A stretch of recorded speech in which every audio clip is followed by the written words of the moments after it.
বাংলাদেশের ইতিহাসে বর্তমানে সবচেয়ে বেশি জ্বালানি মজুত রয়েছে বলে দাবি করেছেন বিদ্যুৎ, জ্বালানি ও খনিজ সম্পদ প্রতিমন্ত্রী অনিন্দ্য ইসলাম অমিত।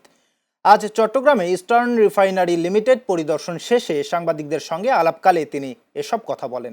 প্রতিমন্ত্রী জানান, এপ্রিল ও মে মাসের জন্য দেশে পূর্ণ মজুত রয়েছে। বর্তমানে জুন মাসের চাহিদা মাথায় রেখে জ্বালানির পর্যাপ্ত মজুতের চেষ্টা করছে সরকার। জ্বালানির বর্তমান পরিস্থিতিতে কৃষি ও শিল্প খাতকে প্রাধান্য দিয়ে বিদ্যুৎ ব্যবস্থাপনা করা হচ্ছে বলেও জানিয়েছেন প্রতিমন্ত্রী।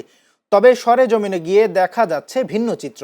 আজ ছুটির দিনেও রাজধানী সহ সারা দেশের পেট্রোল পাম্পগুলোতে তৈরি হয়েছে দীর্ঘ লাইন, আর কোথাও কোথাও সরবরাহ বন্ধ থাকায় চরম অনিশ্চয়তায় পড়েছেন সাধারণ মানুষ ও পরিবহন সংশ্লিষ্টরা।